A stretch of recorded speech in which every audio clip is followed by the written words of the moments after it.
Okay, so let's take a look at how you can set up SQL Server instance on Google Cloud Platform. So first thing, make sure to create your free tier account on Google Cloud, and also make sure to add one project and link into your account. Right, once you set all those things up, you can come to the dashboard that looks like this. Right here I will be going to view all products from the bottom, or I can also access them from navigation. So top menu, navigation, products, solutions, all products, so that should take you there. Now let me go to the page that says database.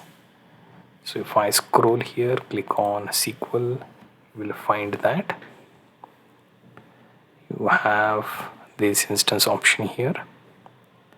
Here you will be clicking on create instance with your free credits, right? So if you are on already activated paid account, the instructions here would be something different, so it will just say create instance or so I will click on create instance, which will take me to this particular option where you can see SQL Server, Postgres and MySQL. So SQL Server version 2019, older version. So in near future you could be accessing 2022 or probably 24 or 25 based on the LTS version. So longer support like 8 years or so should be there for 2019, right? So you should be able to access the LTS versions. Click on choose SQL Server. That should show you this setup page, right? On the right hand side you have summary, left hand side you have instances. So if I click on instance ID that says dev SQL Server, that should be a good instance ID. Okay, so next part is your password. So let me paste it here. You can also generate your own password if you want, and for that you can use certain parameters. Right here you can see your default username is SQL Server. You can also add additional user later. Right now the database version is SQL Server standard.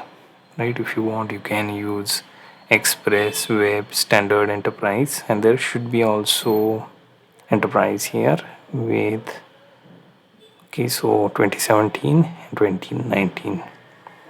This is standard one, so there will be licenses applicable.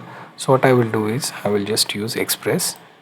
Okay, so I don't want to cause any form of let's say license and service issues, right? So considering this is test machines, I won't be able to do much as it is, so no point in using Web Edition, Standard or Enterprise. There is a development version missing, so that's another problem. So for now let's go with Express. Next is choosing configuration.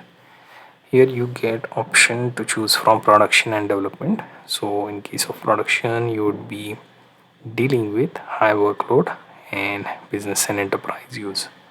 In case of development you would be using it for test machines, simple workload, and the configuration that doesn't have much of issues. So if I choose development, that would make things easier.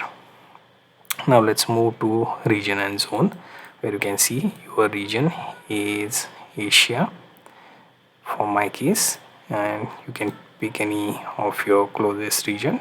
There is this green icon that says this data center uses less carbon emission, right? So you can pick based on that as well.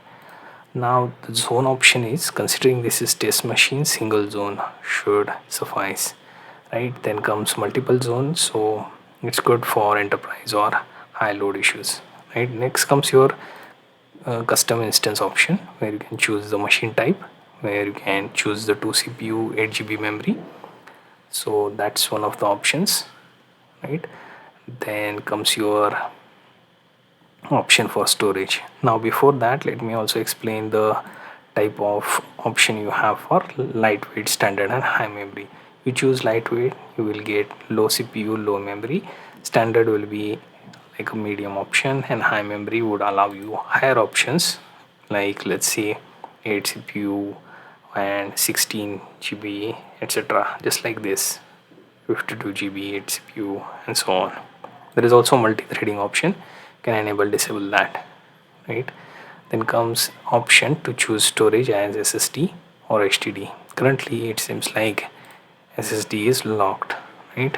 We can also choose the 20 GB storage for minimum, allow it to automatically increase if need be. Then for encryption, there is this option that you can check for Google Manage encryption key. Next comes connection. Connection is where you have like public IP for connecting to this SQL Server instance. Here we can add the network.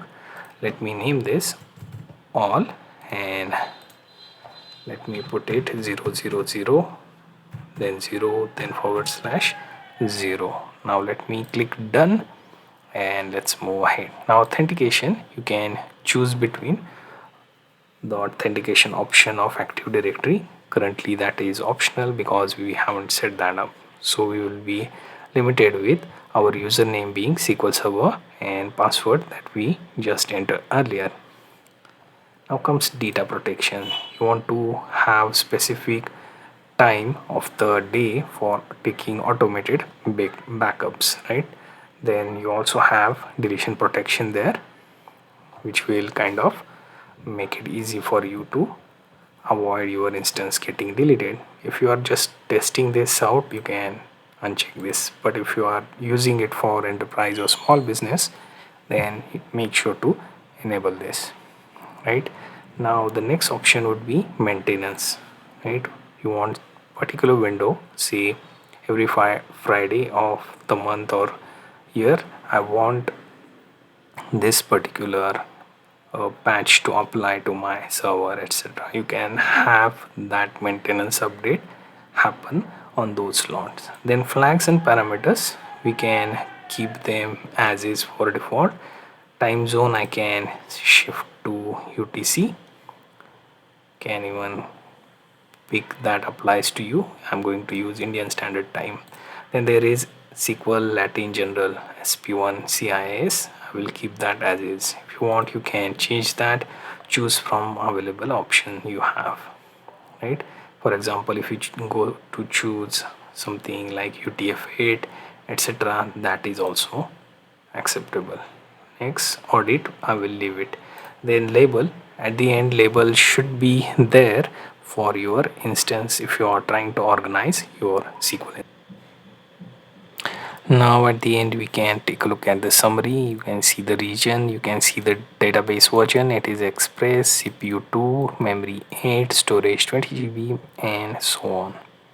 So now I can go ahead and hit this create instance at the bottom. So it will take around 5 to 10 minutes, and you will also see the progress on the right, and your name of SQL Server instance will be visible there. So you are pretty much set on that part. Let's wait for it to show up on dashboard. So we will take the details and then we will connect it with things like SQL Server Management Studio, then Azure Data Studio, DBWare, DBGate, and other tools. So for now, let's wait for it to show up all the options. Now as you can see, the status is changed, the server is created, and it will show you the runnable option. You will also see the public IP address given to you here and the connection name, right, for your SQL Server. Now let's see if I want to add connections. So I already allowed all the IP addresses. Then if I want to go to security to allow SSL connection, I can do so. I can also download the SSL certificate by clicking on download certificate. It will show up here. Then there is also option to allow SSL. Once we do that, we will have to save and server will go into the restart mode. Now we can also add users. So go to users tab, and here as you can see, I have one user named SQL Server. If I want to add, I will add the user made specific name by clicking on add user account. Then comes database. So here, as you can see, currently some default databases will be there. So we are pretty much done with our setup of SQL Server instance, and now you can use all the available details for your usage and get it to connection, right? For example, this public IP address, we already have user and password, so we can now connect to SQL Server Management Studio or Azure Data Studio or any other tool of your choice.